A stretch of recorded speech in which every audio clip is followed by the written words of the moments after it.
Thinking, तुम्हारी सोच। Actually क्या है ना, वो हम जो भी बनना चाहते हैं, सबसे बड़ा हाथ हमारे थिंकिंग का ही होता है और थिंकिंग हमारे माइंड में होता है। तो हम ये कह सकते हैं कि अगर हम कुछ भी बनना चाहते हैं तो हमें अपना दिमाग लगाना पड़ेगा और स्मार्ट वर्क करके हम वो काम या फिर हम उस फील्ड में जा सकते हैं। पर कभी कभी क्या होता है, हम खुद की नज़र में ही गिरे हुए होते हैं। ऐसी कुछ हरकतें हैं जो हम सुधारते नहीं हैं। ऐसे करते करते हमारी हैबिट बन जाती है, फिर करते करते फिर ऐसे ही हमारी सोच में आने लगता है, फिर हमारे थिंकिंग भी ऐसी हो जाती है।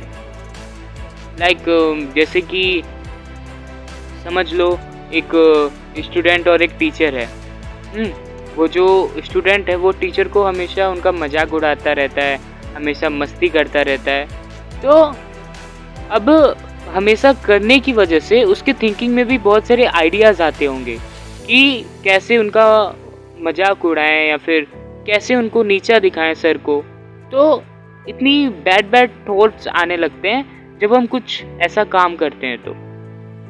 तो हम ये भी कह सकते हैं कि जैसे मोमेंट में, जैसे एटमॉस्फेयर में हम रहते हैं, वैसी ही हमारी थिंकिंग बन चुकी है।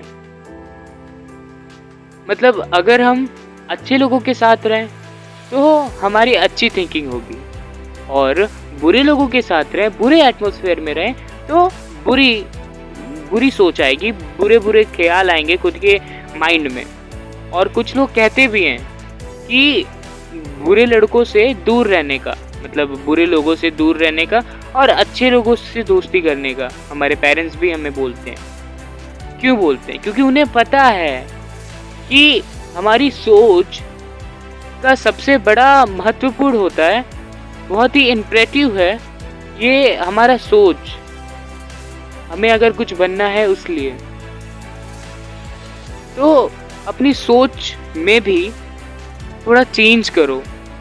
मैं ये नहीं कह रहा हूँ अगर अच्छी चीज़ है तो उसे चेंज करके बुरा बना दो। मेरे कहने का मतलब है अगर अच्छी चीज़ है तो और अच्छा सोचो ना। निगेटिव वर्ड्स जो हैं उसको भी फनिंग बनाओ, उसको भी फनी बनाओ। देखो, सबसे बड़ा हाथ तुम्हारे माइंड सेट का है।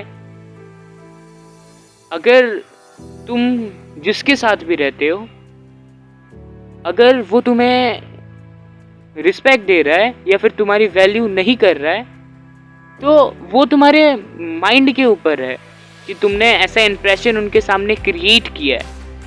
जो हम सोचते हैं वो हम एक्शन लेते हैं, जो हम एक्शन नहीं लेते हैं वो हम सोचते ही नहीं हैं। मैंने कभी सोचा नहीं था कि मैं YouTube पे आऊँगा, पर ऐसे धीरे धीरे मैंने सोचा, मैंने थिंकिंग किया कि मुझे जाना चाहिए, मुझे थोड़ी बहुत वीडियोस डालनी चाहिए। फिर वैसे करते करते मैं आया YouTube पे। पर आया ना, पर उससे पहले मैंने सोचा कि I should go and make some video for the audience.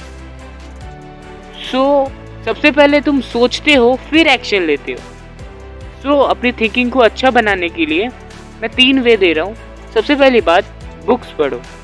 Books नहीं हैं तो ऑनलाइन आर्टिकल्स पढ़ो। ऑनलाइन आर्टिकल्स मतलब ये नहीं कि इंस्टाग्राम पे घुस जाओ, वहाँ पे आर्टिकल्स पढ़ो, ऐसा नहीं। बुक्स के समरीज भी आते हैं बहुत सारे डिटेल्स में, तो गूगल्स पे वो सर्च कर सकते हो। जैसे कि एक बुक है rich dad and poor dad, वो पढ़ सकते हो, वो भी बहुत ही अच्छी बुक है। और बुक पढ़ने के अलावा सेकेंड वे है कि बाहर थोड़ा जाओ, दुनियादारी को समझो, देखो लोग कैसे हैं। तो अच्छे अच्छे दोस्तों को दोस्त बनाओ, उनके साथ रहो, उनके साथ थोड़ा टाइम स्पेंड करो। अब कई लोग क्या करते हैं, घर में घुस के बैठे रहते हैं। पहले मैं भी सचमुच ऐसा ही था, बट पहले लोग बोलते थे थोड़ा घर से बाहर भी निकल जाया कर, एक कोने में मत पड़ा रहे। तो फिर मैंने सोचा, फिर मैं दोस्तों के साथ थोड़ा करते करते थोड़ा घुला मिला, फिर मुझे ये दुनियादारी समझ में आया। फिर आज पेरेंट्स बोलते हैं कि घर के बाहर थोड़ा कम घुमा कर।